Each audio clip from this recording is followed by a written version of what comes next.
Greetings from the Philippines to the world. We are on Facebook Live on Eagle News and also on our streaming site, eaglenewslive.com. Watch us on our YouTube channel at Eagle News. I am Cesar Vallejos. Welcome to Open for Business.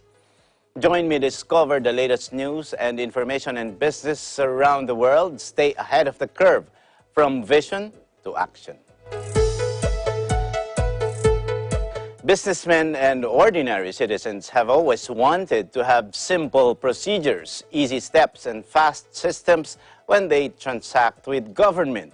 The ease of doing business is also what foreign investors are looking for when they set up or expand business operations in the Philippines.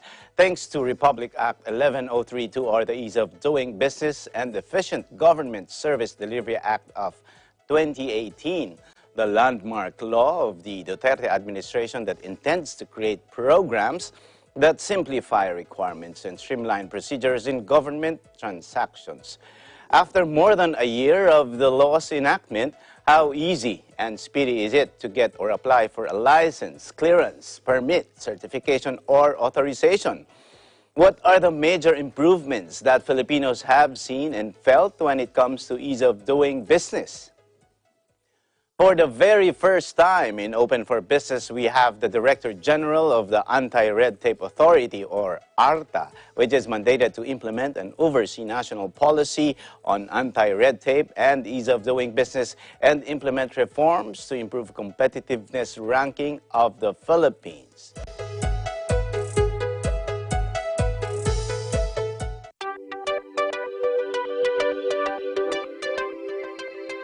Net25 is now available on OSN, the largest entertainment network in the Middle East and North Africa. Watch your favorite Net25 shows on OSN channel 725, same day as the Philippines. Net25 shows live and on demand, anytime, anywhere, on any mobile device on OSN Play.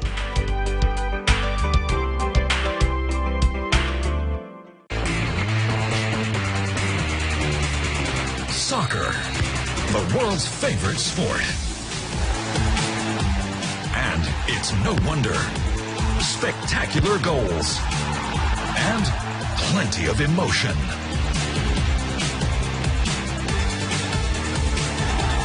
The best of game day. Kickoff. Earth. Home to millions of species. A home worth saving. Global Ideas tells stories of creative people and innovative projects around the world. Ideas that protect the climate, boost green energy solutions, and reforestation. Using interactive content to inspire people to take action. Global Ideas, the environment series of Global 3000.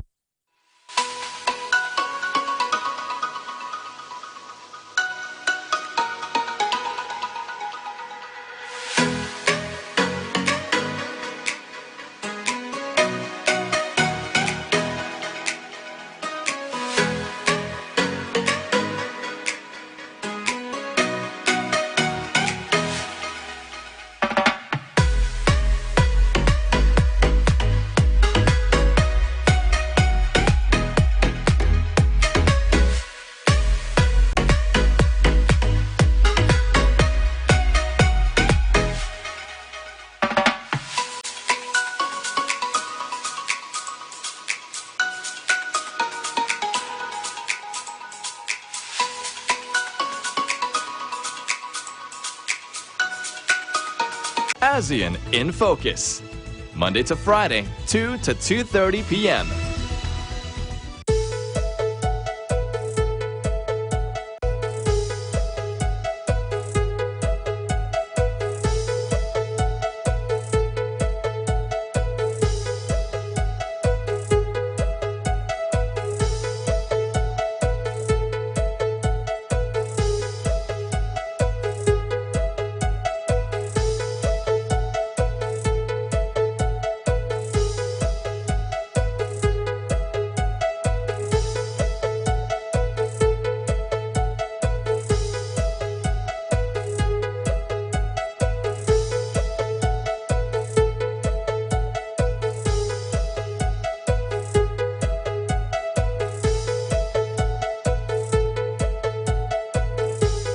More Business is back, and with me for the first time is the Director General of ARTA, Attorney Jeremiah Belhica. Thank you for coming, Thank you, Cesar. Secretary. Thank you for having us. You are probably one of the most hardworking cabinet secretaries and the most hated by the fixers.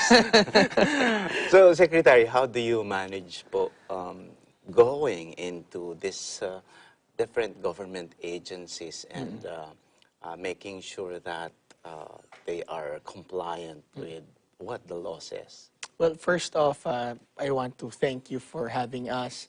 It's been a long incoming guesting here, and we've really been looking forward to at least share what ART has been doing. Now, going to your question, I consider it a badge of honor for us if the fixers do hate us, because everybody, would hate them more if you would understand, the impact that their presence makes in worsening the situation as it already is in terms of red tape. Honestly speaking, the systems of having fixers or the culture of having fixers within the government agencies only encourages people from within the government to engage with alternative means of getting more income for themselves. Is there, Secretary, is there a figure as to, before you came in, is there a figure that you've known that details how many fixers are there and how much revenues are they generating? Because definitely it could be, something that can also be fixed because, you have, or the government or the private sector can provide them alternative jobs. Well, what we do have, which is not really much, are some figures with the impact of unnecessary regulatory costs or the cost of compliance costs that some of the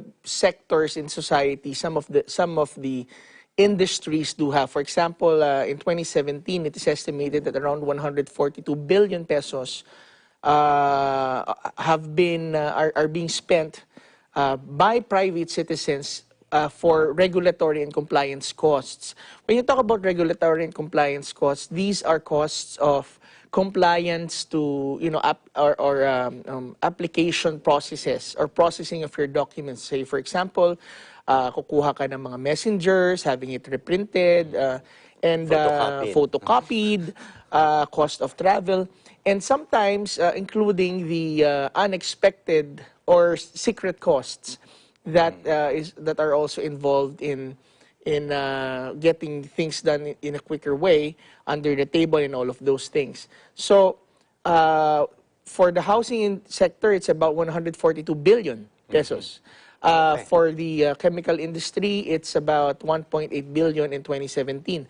And considering that we don't really have much data or study when it comes to red tape, we're really trying to engage the academic sectors and the academies to provide us with more studies on this. Now, if you would contextualize these studies, the 142 billion, 1.8 billion, you would realize that every permit, every unnecessary requirement is an opportunity for corruption.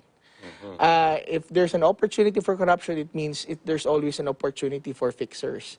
So, going back to your original questions, how do we manage to check on all of these agencies? Well, there are several ways that we do. First is we have to understand that based on the new law, the Anti-Red Tape, or the Ease of Doing Business and Efficient Service Delivery Act of 2018, it requires that all government agencies to submit their citizens' charter to ARTA, and as well as to post it in a very conspicuous place in their buildings, in their government buildings. Now, it's very important, Cesar, for people, for the citizens to understand what a citizen's charter is. First, Secretary, before we go define what a citizen's charter is, maybe some of our viewers do not understand yet the mandate of Okay. ARTA. So when you say ARTA, maybe another more basic definition would be red tape. Yeah. So how so how would you define Red tape. red tape? Because you it was created. This authority was Yeah. created for you. So maybe our viewers can better appreciate it. What is red tape and what is your mandate? You know, that's very interesting because when I first got the job, I got appointed. I was wondering why do we always refer unnecessary regulations and processes as red tape? Now, we go back to history. It basically pertains to the royal edicts or the royal regulations that is being issued by the king. They always normally wrap it in a red tape. No? Oh. So that having been said, if you have excessive regulations nowadays, and it seems like that you cannot do anything about it, then you basically call it red tape. So red tape are procedures, processes, regulations that does not achieve its intended purpose, or at least serves a suboptimal, suboptimal result in what actually it really intended to be. Normally, these regulations costs more.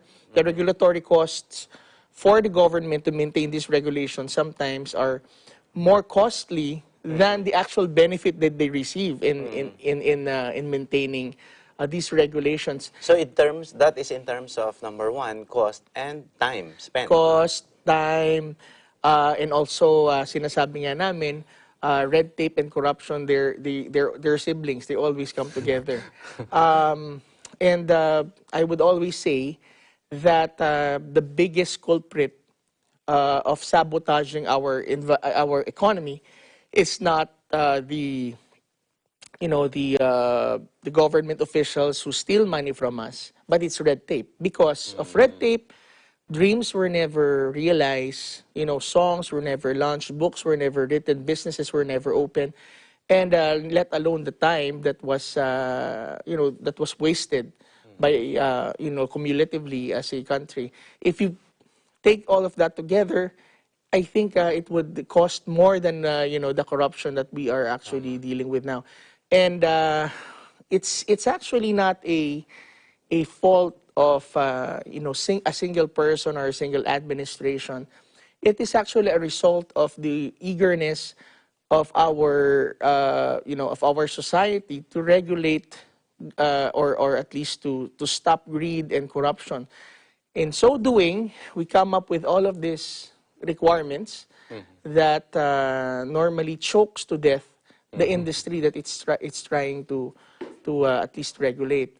So, as a result, agencies in the Philippines, they work in silos. Yeah. They work like separate kingdoms that have their own jurisdiction. You do your requirements, you send your requirements to the people, I send my requirements to the people, and we do not talk to each other. And bandang huli niyan, it's really the people who gets over-regulated. Yes. So that is the system that we actually have, both interagency-wise and also within the agency. Meron silang kanya-kanyang, every department has their own requirements. So now, we So are... having Yeah. you define red tape, sir, what is your mandate? What is ARTA's mandate? Okay. ARTA was created by virtue of Republic Act 11032, as you've mentioned a while ago, which was precisely in the heart and in the mind of our president even before he took office. When he was saying, even during the campaign and even before the campaign, he was saying, I don't want people to die in line. I don't want people, government to giving people a hard time transacting with them. I want everything to be simplified. So that's what the president has been saying. So when he took office, he immediately, and his partners in the legislative branch of government, wasted no time in revisiting the old Anti-Red Tape Act of 2007 in order to put more teeth and more executive powers in the execution of this law. But while they were reviewing the law, there was another bill that was also before them, which is the Ease of Doing Business Bill. On the other hand, this Ease of Doing Business Bill, the objective of this bill is to streamline all of the business-related transactions in government. So they thought of just combining these two, and voila, no? The result is this, as you have said a while ago, a landmark, game changer law, which is the Ease of Doing Business. So we have two functions. Our ARTA was created, the Anti-Red Tape Authority was created to ensure the full implementation of this new law. We have two functions. The first function actually is the enforcement function, meaning it's ARTA's role to ensure that the prescribed processing times in all business and non-business transactions will be observed by government agencies. Today, Cesar, as we speak, all government transactions should now be classified as simple, complex, or highly technical transactions.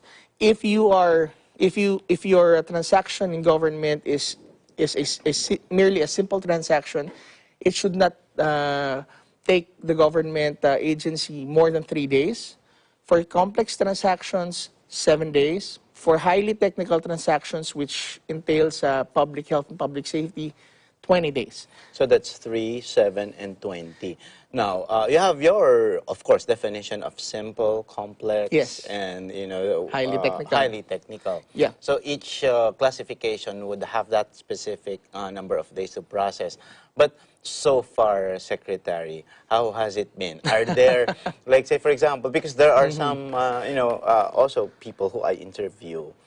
It's sometimes it's simple, but they don't, and that happens beyond 3 days. But they don't know sometimes that there are preparations. So far, how do you assess now in terms of compliance on the processing time? Yeah. Because, Secretary, I think we know that yours could probably one of the toughest jobs in the country because, of course, everyone's affected. A lot of businessmen, especially now, a lot of people are renewing their business permits. Correct. A lot of the applications are coming in. So how do you assess it? Do you have this specific dashboard where you will see, and of course, since you are always on the news, sir, we always see a random checking of these local government units as far as their compliance are concerned. But for regular Filipinos, ordinary citizens, ang laking bagay na yung pagpila mo, you know that at least now you have a proof that, hey, this is just a very simple transaction. It has to be finished within 3 days. So my question, Secretary, is how do you assess it? So far, how has it been? How do you come up with those metrics to ensure that the law is actually implemented? First off, we have to understand that amongst the global community, the Philippines is a sort of a late comer when it comes to this regulatory reform thing. I was last year. I did attend some international conferences on the Ease of Doing Business and regulatory reform management. And you could see them, they've been doing this for the past 15, 10 years. And even our neighbors like Thailand and Malaysia is well more advanced than us when it comes to, concentrating their efforts with the regulatory reform. However, when I was given the opportunity to share about this new law, they were really surprised and shocked that because this law is the first of its kind in the world. Meaning, it wasn't really patterned, to any model that is lying around there. This is original Filipino nga, sabi nga nila, na this is an original Filipino creation by the Duterte administration. Meaning, Secretary, sa unang pakinig, maganda. But doesn't it reflect the values as well of the Filipino, that why do we have to come up with it's nice that wow, this is landmark and this is on the, does it reflect somehow? Definitely, yes.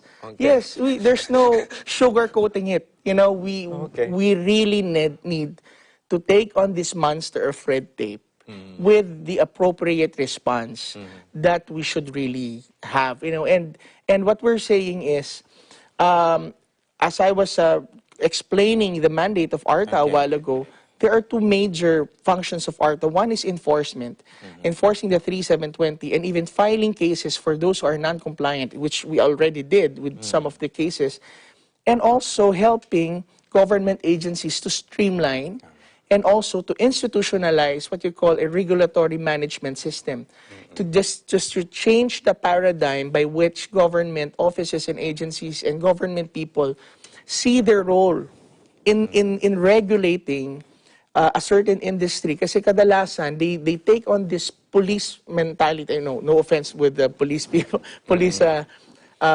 officers, but they see themselves as somebody who would, who holds a big stick and then, launches into a witch hunt. Which should that actually be? Because when you're looking for the one witch in the 100 applicants, you would end up, giving the 99 others a hard time just to catch the one witch. So there are certain techniques that we really need to inculcate today. Now, going back to your question that what are we doing right now? We're in addressing the humongous situation of red tape. We're doing it methodically, and at the same time, we're setting priorities. Alin ba ang dapat nating unahin? Say, for example... Yun, sir. Ano yung parameter nyo? Yeah. How do you do that? So I was referring a while ago about the Citizens Charter. Yeah. It's very important for everyone who's dealing with government to understand what the Citizens Charter is. Well, in the name, the name itself gives it away. Citizens. It's for us. It's something, it's sort of a contract between the agency and the people. Sinasabi nila, okay, guys, we're holding ourselves accountable based on this list. So the Citizens Charter is sort of a menu. When you go to a restaurant, you could see, alam ba ang mga putahe na kanilang ino-offer dyan, magkano, gaano kahaba, gaano katagal. So, last December 6, all government agencies, national, local, as well as barangays, have been mandated by law to submit their revised Citizens Charters that should comply with the 3 days, 7 days, and 20 days processing times of the government. And also, ARTA is also reviewing all of those submissions. Honestly speaking, out of maybe around 4,700 or almost 5,000 agencies who should be submitting to ARTA their Citizens Charter, there were only about almost 2,000 who was... So, mga ilang percent yan, sir? More or less, siguro mga one-third ang nakapag-submit. Pero their submissions is still coming, and we're hoping by March 30, makomply nila lahat yan. The submission itself alone, Cesar, is a great pressure already to the government offices. Number one, alin ba ang i-declare namin dito? Paano namin gagawin na yung 100 days na processing time namin before gagawin namin na 30 days? 20 days. And kung hindi ho medyo pasado yung submissions nila na yan, pinapatawag po sila ng ARTA, or we go to the agency and explain to them, why isn't it compliant, and ask them to actually revise. So that's basically being done right now sa government offices. But number two, another thing that we're doing is to provide regulatory impact assessment trainings to key government agencies. Last year, we did about 44 regulatory impact assessment trainings. This RIA training, as we call it, it serves to capacitate the government agencies to rationally think before they actually release a new regulation. Kailangan ba ng bagong regulation? Ang role ba namin talaga? Kami ba talaga ay regulator o baka naman registry lang kami? Maybe a simple FYI would already suffice instead of trying to regulate this industry. You see, again, these practices, regulatory impact assessment training, regulatory management system, has been there for quite some time in the global community. But now, what I could say is, with the passage of this law and the creation of a new agency, medyo huliman daw ang pasok ng Pilipinas, pero yung commitment daw nandoon. Okay. And the agency right now it's very unique in other counterpart agencies in the world because we actually have an enforcement power. Yeah, yeah. we could file cases against non-compliant I'll follow up on that, officers. Secretary. I think we have to pause for a break. Open for business. We'll be back. It's very interesting discussion. I have some questions on the Citizens Charter as well and the other activities of ARTA. We'll be back. Stay with us.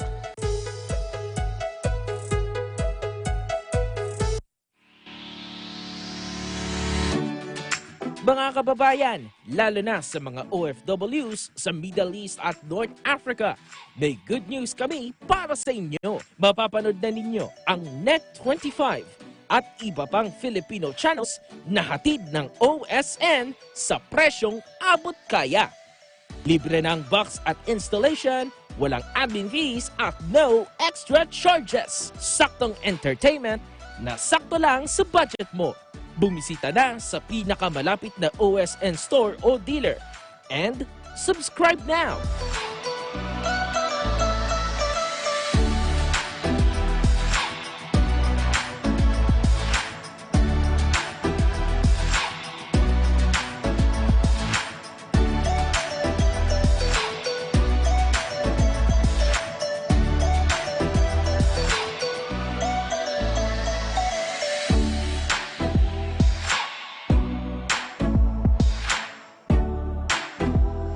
Sa Net25 at OSN, siguradong at home ka dito.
Open for Business is back, and still with me is the ARTA Director, General Attorney Belhica. Thank you, sir. And it's very exciting, even off-cam, that you were telling me a lot of these initiatives, and telling me off-cam that there are still a lot of things to do with ARTA. Going back to my question on the Citizens Charter, my question there is, of course, each LGU or its city or each municipality would have various procedures on how they can implement the law.